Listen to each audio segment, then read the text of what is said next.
access rights.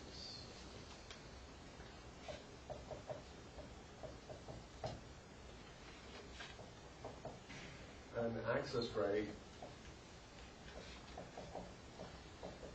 is a pair of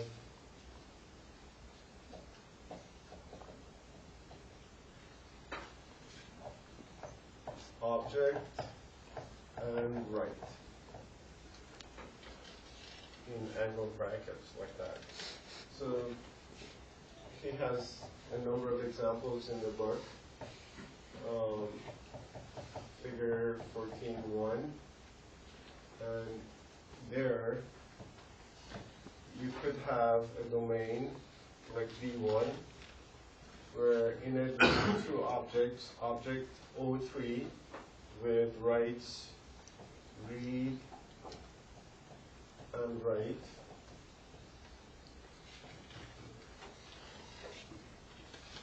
and object 1 with write execute.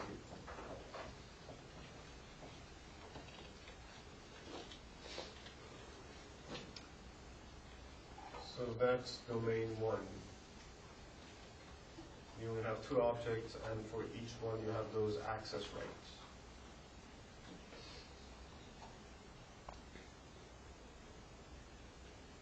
These objects can be software or hardware.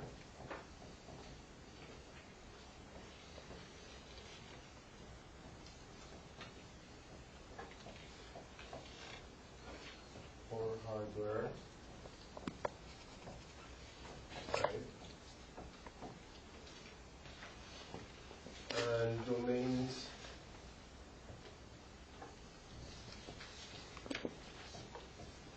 do not have to be disjoint. So there could be another domain D2 that has object 1 with execute access in it, right?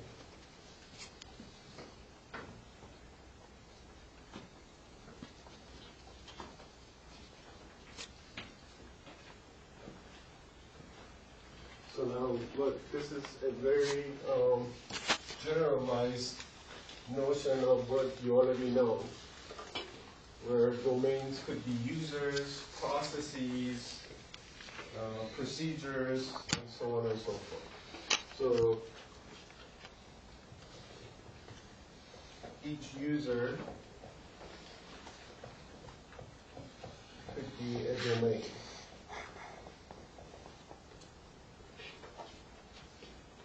And user identity, like user ID and password, right? That defines a user, right? Of course, you can add these silly questions, right? You know, what was the name of your first pet? And you know, you've seen all those questions. So that would be part of the user identity as well. So user identity determines set of objects that can be accessed, and in which way.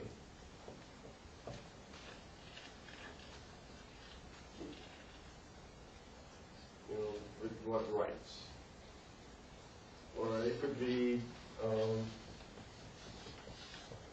each process could be a domain.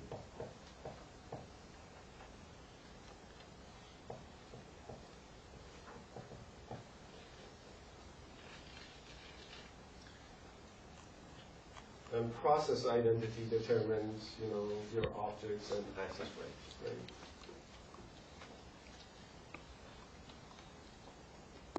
So Linux, what is the process identity?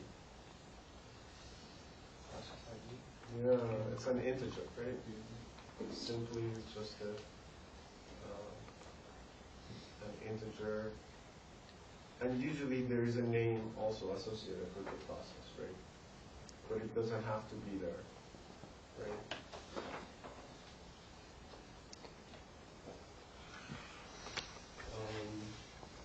the same thing as after process identity determines the objects and accesses, and then each procedure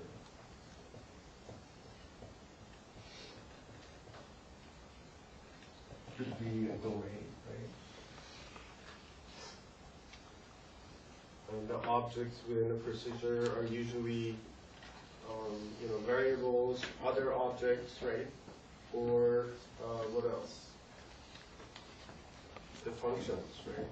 Those are objects in there, right? Methods, I'm thinking,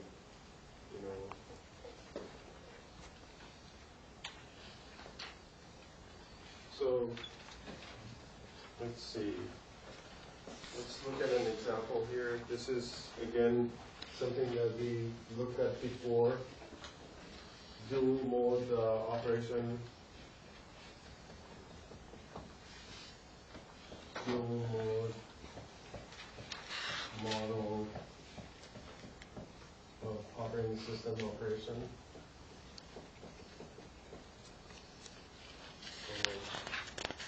This is so important because it comes up, in any operating system. So you have the monitor domain.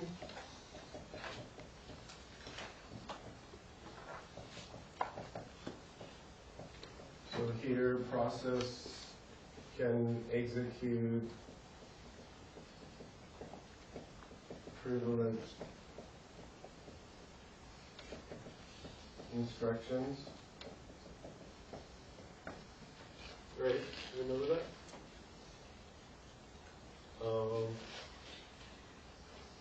And then user domain.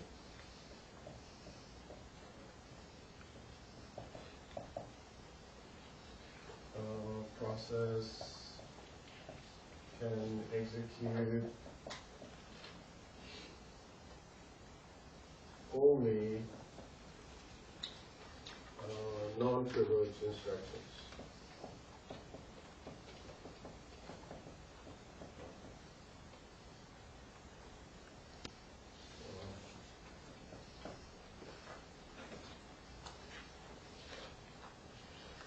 And the idea is to protect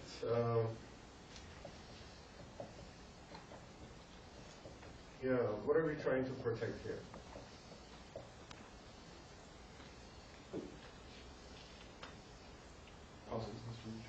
Processes from each other.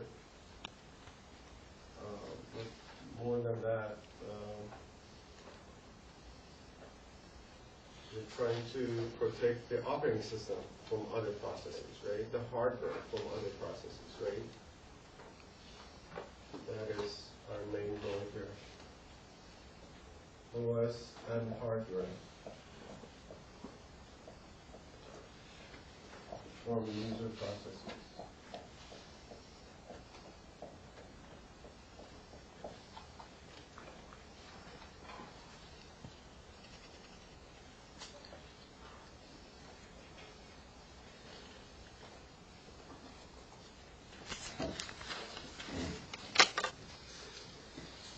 Actually, this is not enough. You cannot protect processes from each other, right?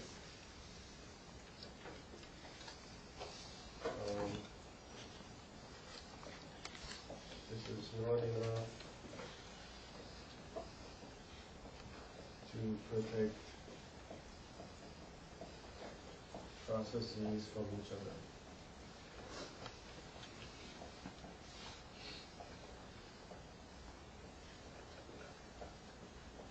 There is no mechanism there, right?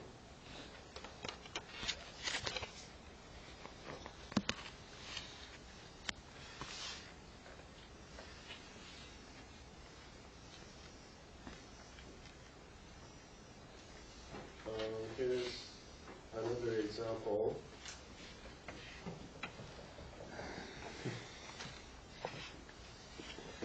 Unix protection system.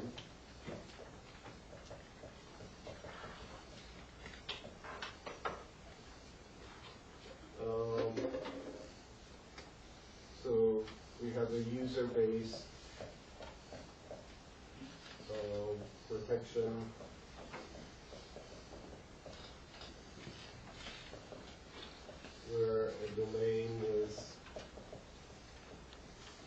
associated with the user, right, with all of your access rights.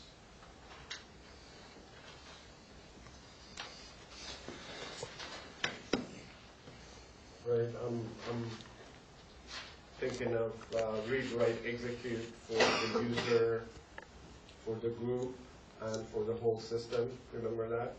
We looked at that. Every object in the system has those rights.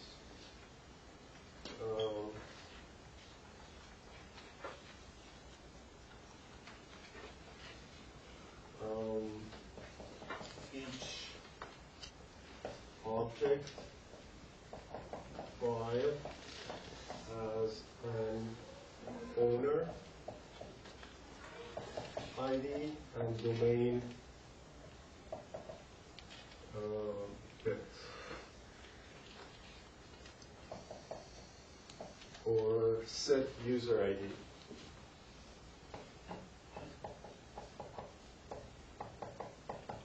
You've seen those bits, right? Set user ID bits.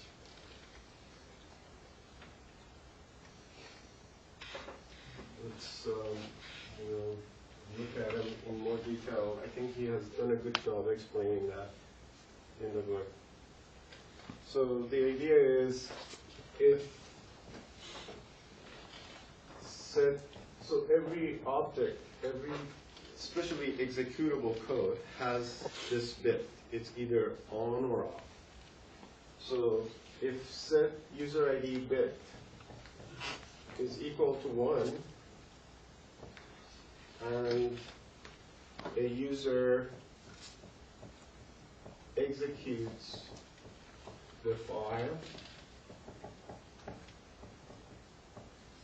the user ID is set to that of the owner.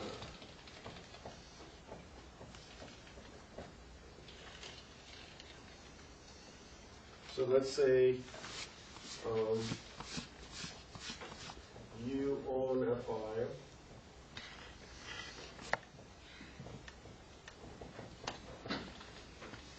I execute it.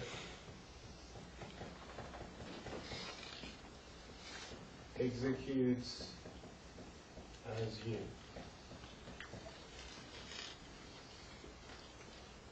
If the set user ID bit is equal to 1. You can change the owner of the file, right? CHOWN command, right? Change owner. And then if you set the user ID bit, I can execute that program that you wrote, and it would run as you, not as me. And this is usually very, very important because the root has a bunch of files, and for example, communication. The communication files are under the root owner, and users want to run them, right? Like secure FTP.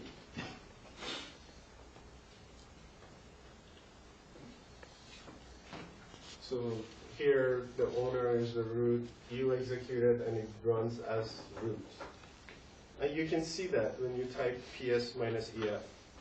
Some of your files are running as root. If set user ID bit is 0, the user ID doesn't change.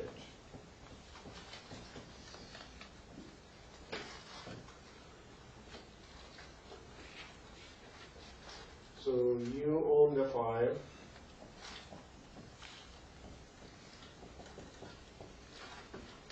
I execute it.